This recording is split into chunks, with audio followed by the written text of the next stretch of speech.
Hi, my name is Patrick, and I'm excited to demonstrate a new feature that's going to make it easier for you to split your schedule in shifts directly from your practitioner's page. So once you navigate to the Hours tab, you can now see there's a plus icon. And when you click this plus icon, you can now add a second shift. So let's say I start my first shift at 9 a.m. and end at 2 o'clock p.m. And I take a 30-minute break, and I'm going to restart a second shift at 2:30. So I select 2:30, and I'm going to end this shift at 5 p.m.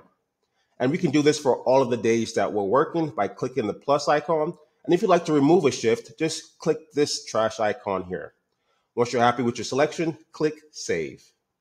And this will reset all of your working hours for all the days in the future.